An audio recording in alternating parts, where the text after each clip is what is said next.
Welcome, everyone. We're going to have just a free-form discussion with Fred Evans, who was an administrator for Montgomery County Schools for a long time, right, Fred? Right, about 16 years as administrator, but 30 years in the system as a teacher and other jobs I had. Yep.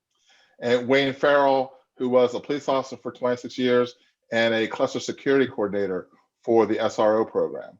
And so Fred, tell us a little bit about yourself and your background and what you were doing for Montgomery County Public Schools.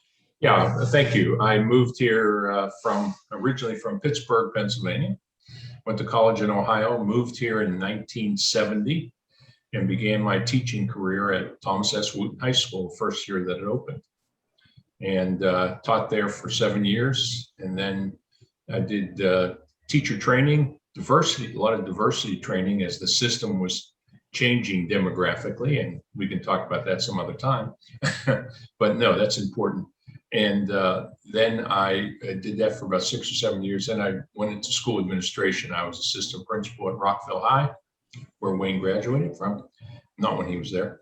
That's right. And I was at Julius West for a few months, Julius West Middle School. And then my first principalship was at Parkland Junior High when I took it over. And it became Parkland Middle School. Was there for 4.5 years, and my last 7 years in the system was at Gaithersburg High School as principal, and that's where I had my first SRO. We had the first SRO in Montgomery County from the Gaithersburg City Police. That's great. So you have really firsthand experience as an administrator, as an educator, right, and with SROs. That's fabulous. And Wayne, you were, like I said, a police officer for 26 years. Yes, I'm a lifelong resident of Montgomery County and graduated from Rockville High School, class of 73.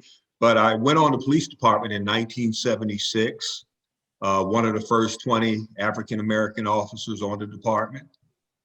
Saw a tremendous change from when I began to when it ended. I stopped in 2002. But during my career on the police department, I had an opportunity to work in a number of units, and most of my career was dedicated towards the youth of Montgomery County. After I left patrol, I did my first 7 years in patrol. And believe it or not, back then, we were told not to go to the schools unless we were called. That was a policy back then. But despite that policy, I would stop by and have lunch with the students at various school levels, whether it be back then they had junior high schools, whether it be at the elementary school, junior high, or high school. I knew that was a valuable resource for establishing relationships. So I would visit the schools quite frequently. And in one of the schools, I actually became one of the coordinators for one of the clubs in the school. So, I've always been involved with the schools in some capacity. And then after the 7 years doing that, I was in the youth division. Now they call it family crimes.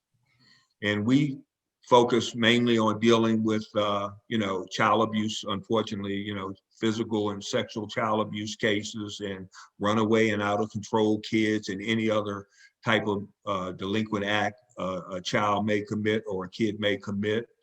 And then from there, I was a DARE officer. That was a rewarding experience, drug abuse resistance education instructor. And I had the opportunity to teach at various schools all throughout Montgomery County. And then after I left there, I went into community relations.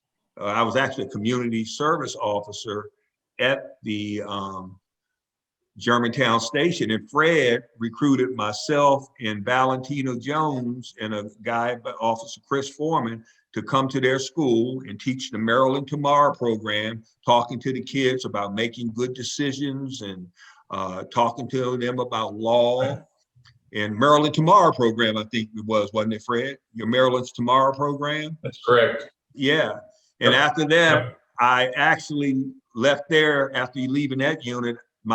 All the way up until I retired, I became what they call a middle school coordinator, where I actually would go to the middle schools and teach a program that I actually wrote myself called COP, which was the acronym for Community Outreach Program.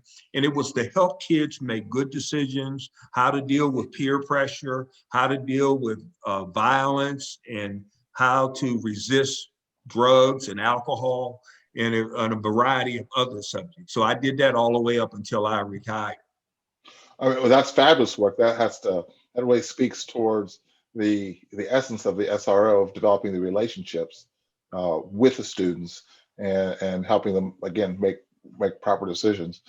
So how does, between you guys, with your experiences, how does the SR program really work as compared to what is being told in the media?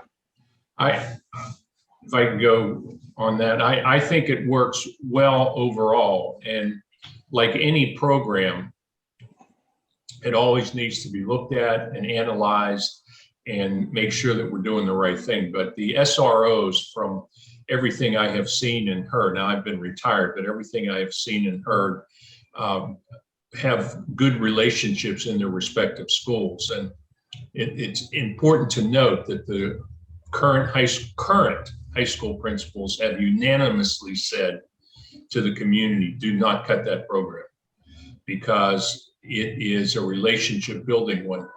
I go back to what Wayne was saying about getting into the schools. When I was assistant principal at Rockville in the 80s, now that's from 83 to 88, one of the things that my boss did, Ray DeBelzo, was that he made sure we had relationships with the Rockville City Police. And we would invite them to games, and just as I did to Wayne and Tina, to our games at Gaithersburg, and they would be a presence, and not there to, quote, arrest people or harass them, but to be there as community members. And it works. I don't know how else to say it. When you get to know police officers beyond the badge and all the other accoutrements, you get to know them as people, and that is very, very important when you have to resolve a problem, when you have to call the police for a problem, and you have those relationships, and it becomes, I don't want to say easier, but yeah, it's more comfortable, it's more natural. So, yeah, and Fred's making a very good point, because it's all about building relationships and trust. And see, if you have no interaction with the police, then you don't really have a whole lot of trust, because the only thing you have to go by is what other people are experiencing and what other people are saying. And I know that firsthand, because I focus heavily on that relationship building as a police officer. And even when I became a school security team leader at a high school, I saw the importance of, as a security person, having a relationship with the students. And it was very, very important, because that's the way you establish that trust. And you want them to come to you when they're in crisis, as opposed to having to go to a peer to get some very serious and delicate advice. See? Absolutely. And yeah, I think I understood, Wayne, that there was a situation, was it Einstein High School, where you actually personally helped diffuse the situation? You heard about that? Yeah, that was when I was, you talking about when I was a policeman? Yes. Yeah, what had happened, I had taught DARE. I was a DARE officer, and the kids that I had in middle school had now graduated to high school, and they did a student protest in the school. Were refusing to go to class. They weren't violent. It's just they were refusing to follow instructions. I just happened to hear the call go out as I was on my way to teach DARE that day. And I said, wow, that sounds like some of my students I had in DARE. I better stop by and make sure everything's okay. When I stopped by there, it's kind of amusing. It was like I was some kind of rock star. I mean, all the kids came running to me, Mr. Ferrell, hugging me and stuff. And then the principal came out and said, do me a favor. We're trying to get them under control. We don't want to have to call the police because they were out in front of the school acting crazy. He said, could you please at least get them to go to the gymnasium where we'll have containment and we can supervise them better. So I said to one of the kids, I said, hey, fella, do me a favor, go to the gym. And they all started chanting, to the gymnasium, to the gymnasium, to the gymnasium. And all the kids started following me like the Pied Piper into the gymnasium. And that's because you had established the relationship with them. That's correct. Yeah. And that's the basic essence of the SRO program and what it's trying to achieve. It's the essence of working with kids, you know. So when I was a principal and assistant principal, I was always out there, so to speak, you know, between classes and dismissal and the morning and all that. And that gave kids more comfort. If they had to tell me something that was serious, they would pull me aside and say, hey, Mr. Evans, I got to share something with you. But my major point is not about Fred Evans or Mr. Evans. It's about developing the relationships with the kids so that they can come to you not only when they're feeling good about something, which is awesome, but also when there's an issue. You know, I had kids tip me off all the time about so-and-so has this or so-and-so has in one case, so-and-so had a weapon, and we were able to avoid any kind of serious incident. But it's about relationships. I can't say it any more clearly than that. Right. And, you know, you can go to some of these schools with the SROs and they better hope they never run for political office because they'll win hands down in those particular areas because they're so popular. They have such a great relationship with the kids. And, you know, it's the intangibles. It's a lot of the things that the public doesn't see that they do without any or little recognition. You don't know about the countless times when I was a cluster security coordinator that I would get contacted at night by the SRO saying, hey, look, I got a call at a certain house in a neighborhood and it involved one of my schools and the kid's threatening to do this tomorrow, but I'm on top of it. And then I would say, okay, I'm going to get in contact with the principal. And then we would have a dialogue and a plan going into the next school day so we wouldn't have an issue. Prior to that, see, what would have happened, and Fred will tell you this because this was their pet peeve, because the SRO, they didn't have the SRO program, you might show up to school that day and there's 30 police cars all around your school, and it's putting out the perception that something's really bad and really serious, and all the parents are calling, the community's calling, you got the newspapers calling, everybody's thinking that something terrible is happening at that school because of the response. Well, again, like I said, with the SRO coordinating that, and he prevents there from being an over response from the authorities. Right. Because think about it, the police don't, if you give this, just call 911 and say, I have this incident in my school today, you're gonna have a huge response because now the officers have to watch each other's back. This is about personal protection. This is about watching my fellow officers back. So I gotta have an adequate response. So I'm just saying there's a lot of intangibles that the public doesn't know about.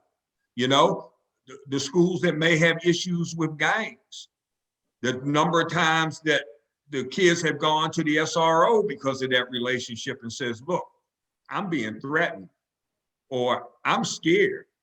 And the SRO fixes that situation, but you don't see about that. You don't hear about that. And, you know, that relationship piece, there are so many, and see, because of the FERPA guidelines, you know, a lot of times a lot of stuff can't be shared with the community and with the school community. But there's stuff going on throughout their school day, Fred will tell you, that would make the hair and the back of your neck stand up from sometimes in some schools. There's some serious stuff. You got to understand, schools are a reflection of your communities.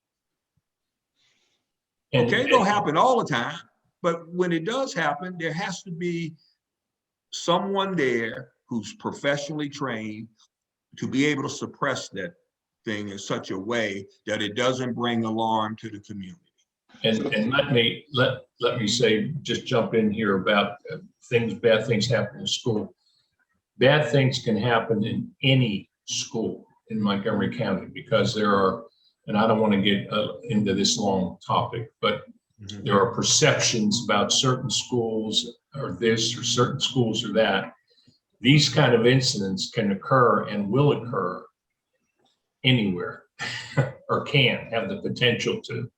And that's why it's important that you have an SRO in every high school cluster and every high school, because they're not there to arrest kids. They're there to be proactive role models, really.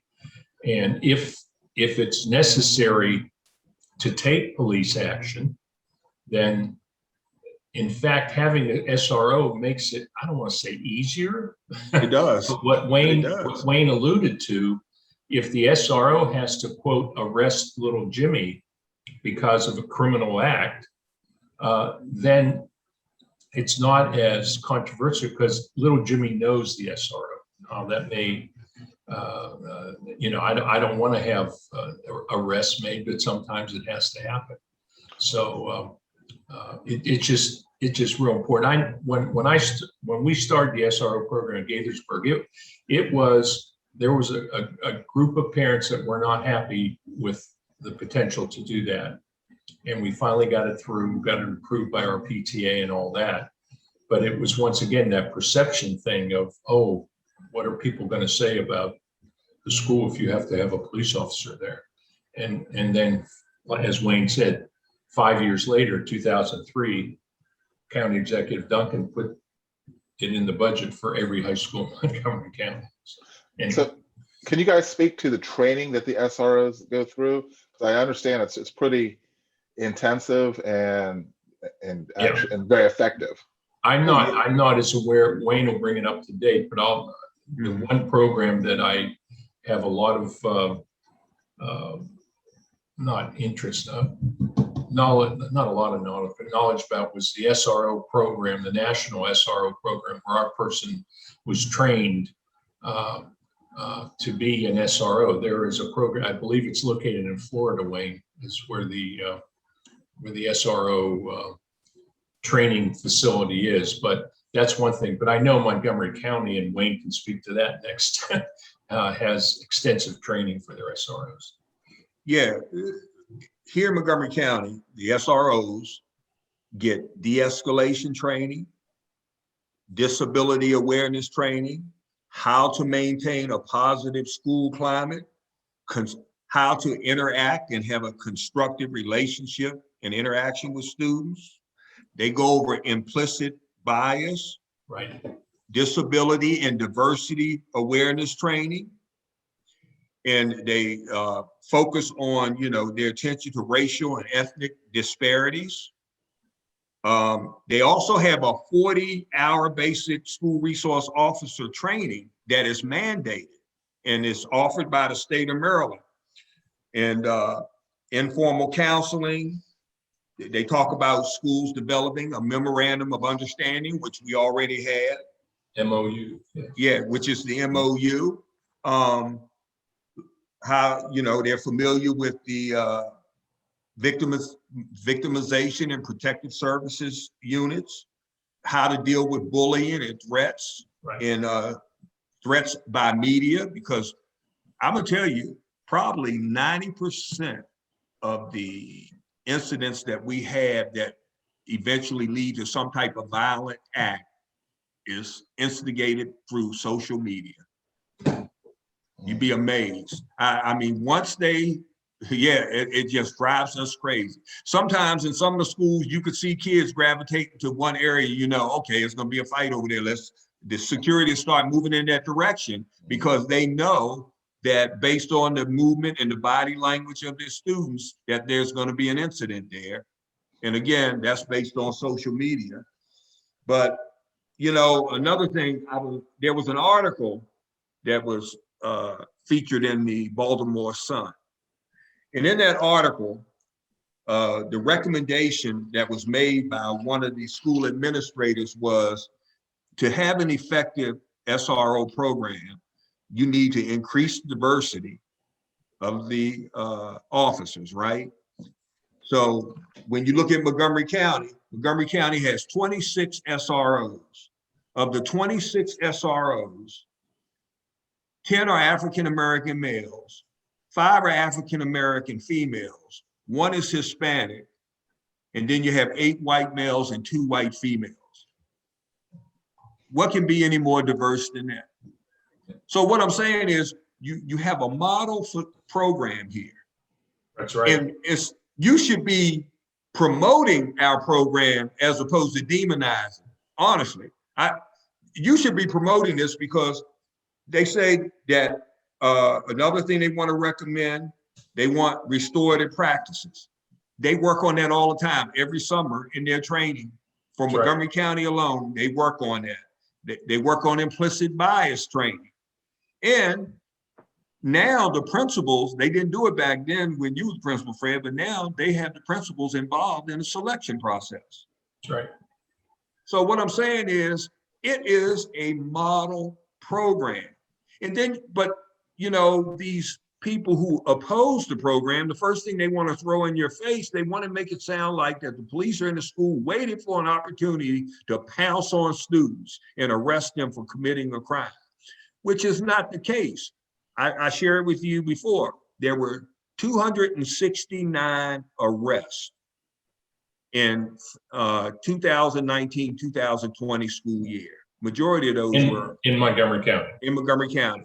And the majority of those were arrests on paper too. Right. Where you don't physically arrest somebody, you just write out what they did and turn in the report to the Juvenile Services Administration, and they determine whether or not if the case is going to be adjudicated. Okay?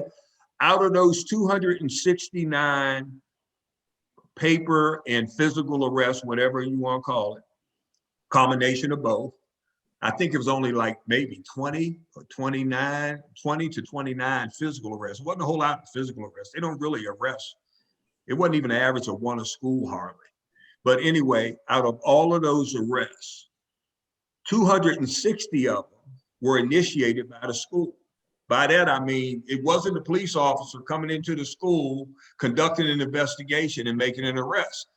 It was where the school had to do an investigation as a result of the information that they discovered. They had to get the police involved. Right. So think about it. Then the police only initiated 9 arrests. So it's not the way when I sat on a committee not long ago, a PTA meeting, they asked me to sit on this panel and listen. I was just amazed because when they read that resolution, they said that, you know, they made it sound like the police officer were waiting in the school for Black and brown students to screw up so they could arrest them. That's the way it sounds. Because one parent made a good comment. She said, well, how could anybody be against this? Well, the way they read it, it sounded like that was what was going on. But again, I can't emphasize this enough. They're focusing everything on data, but there's a difference between looking at data and looking into data. Analyzing it. Right.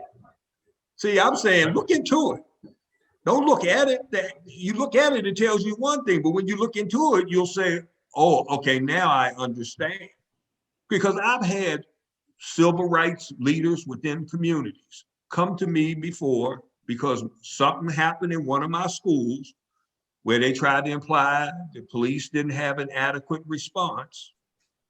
And then when I looked into it and found out everything that happened, I went back to that particular leader and said, let me tell you what actually happened. Really happened. And then they said, oh, okay, I'm fine now. But a lot of this stuff, yeah. And one of the, not to, you're right on point.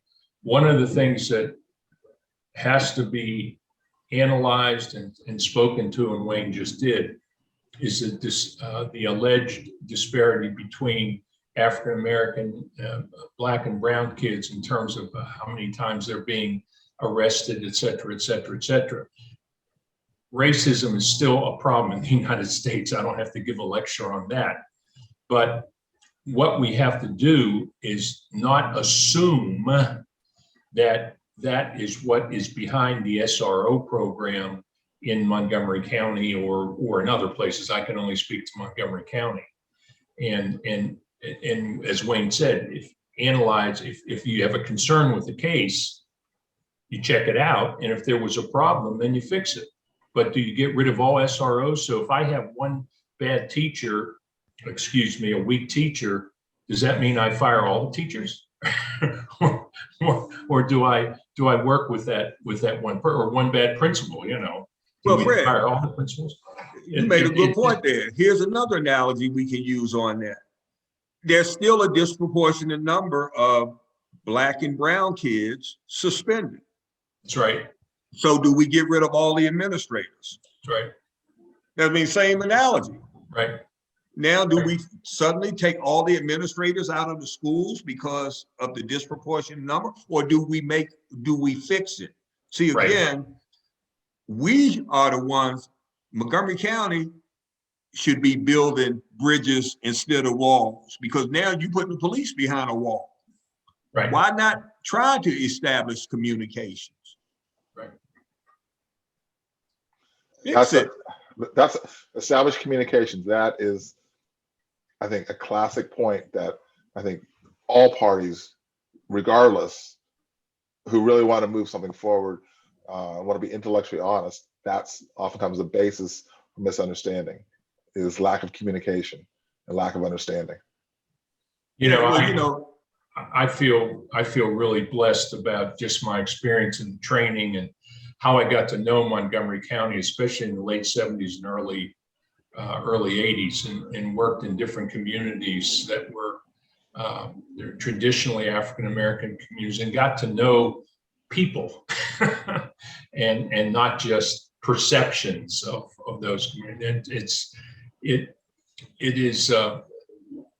We have a lot of good stuff going on, and that does not mean that we can't continually improve.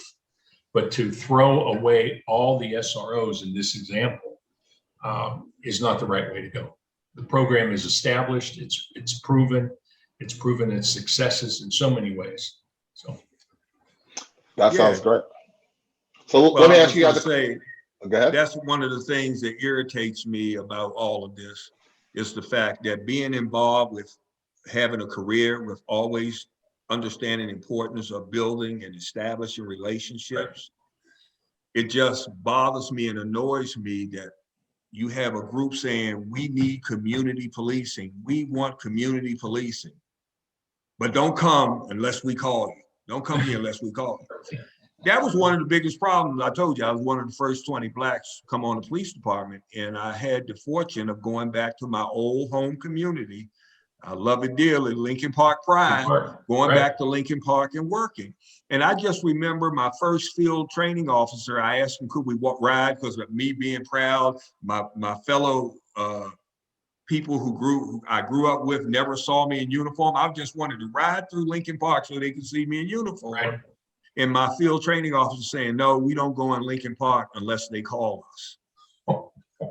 Really, I will never forget that. And that was an agreement. That was an agreement. All of a sudden, you only went to Lincoln Park if there was a problem. And I just remember my field training officer, another one that I had, because I had a variety of field training officers. And I'll never forget one of them saying, now that I had an opportunity to work with you, and I've met a lot of people in Lincoln Park, because we always used to go to the corner of the Limbo Apartments. That was like the old book you had to read in sociology, Toby's Corner. It was a central location for communications. So, and I knew all my friends and all my buddies would always be at that corner. So I would drive by there and I would get out of the car and introduce them to my field training officer and other officers I work with. And I'll never forget later on them saying, I was always worried, and because I only came here when there was a problem, I didn't realize there were so many good guys around here, because they never interacted with them. Right. So Right. you're going to do the same thing with the police. You know, there's still, even in 2021, there's still a lot of distrust for the police. Right. I'll never forget, I commented it on Facebook because I found it very disturbing. After the George Floyd incident, after the George Floyd incident, it showed a kid was out in the yard. The house camera picked it up. He was shooting baskets in his driveway. Suddenly you see the kid grab his ball and run to the rear and hide. You see the police cruiser drive by, and this kid was no more than 8 or 9 years old. And after the police car disappeared out of the sight, you saw him peek, make sure he was gone. And then he went out and started shooting baskets again. And I said, and I commented, I said, oh my God, what oh my God, please correct this. Because if this kid ever gets separated away from their parents in a highly populated area, I could see them going to some type of stranger or child predator as opposed to going to a policeman who's right there. So this is what I'm saying. You're going to create a lot of damage if you start building walls. That's right. No We question. need to be building bridges. No question. Well, speaking of playing basketball, I understand you guys played basketball together. Yeah, Fred my- never passed. We don't want to get into that one, but I had a very good jump shot that Wayne was surprised that I had, but that's a whole nother discussion. Back in '73, oh my goodness gracious! Right, and you know, one of the officers I spoke with the other day, I was speaking to him because I told you I talked to him. They just said, you know, I can't believe that people are making it sound and openly in some of these public forums making comments about the police arresting their kids. Right. Because he said kids are going to be traumatized by what's being said. And be honest, it's a lie. It's not the truth. And, you know, you shouldn't be saying those things if they're not truthful and you don't know the truth. And I would challenge politicians, parents, go spend a day and see what they do. Don't go by what somebody else is telling you. Absolutely. As a cop, that's another thing I learned. They dispatch a call, and it was never what the dispatcher said it was when you got there. You see what I'm saying? And nowadays they still have that. Whoops, Okay. go ahead. They currently have Montgomery County is establishing a review board of the police. And what's interesting to me is there's no requirement for the people on that board to even go on a ride along. There's no requirement for a police officer to be on the board and have a say. Right. And I'm saying, how can the people who, if you're not involved with policing, how can you make rules and law regarding policing? Absolutely. The ride-alongs. Do they still do ride-alongs? I don't know. Because one of the things I did when I became principal of Parkland is I immediately set up a ride-along with a local police officer there. I guess they were in the Wheaton station over in that area. And I'd been at the school for about, I don't know, a month or two. We went on a ride-along in the evening, and he got a call. There was noise coming from a house, and he pulled up, and he said, well, you can wait here, but stand outside the car. I don't know what's going on. So as he's walking up the lawn and I'm standing right behind him, he heard from the inside, a kid said, oh, blank. Oh no, there's Mr. Evans. And the police officer, Tom Stack, I can mention his name. He looks at me, he says, wait a minute, I got a gun, I got a badge, and these kids are worried about you? But yeah, I tell that story to say what I feel so fortunate that I got to know police officers first as people, not as police officers. Just like you need to know your teacher as a teacher, I mean, as a person, not a teacher or principal. It's Fred Evans. He's not just the principal of the school. Yeah, relationships. Hello. Right. And, I just heard too that Prince George's County was going to do away with their SRO program, and they finally took it out to the community.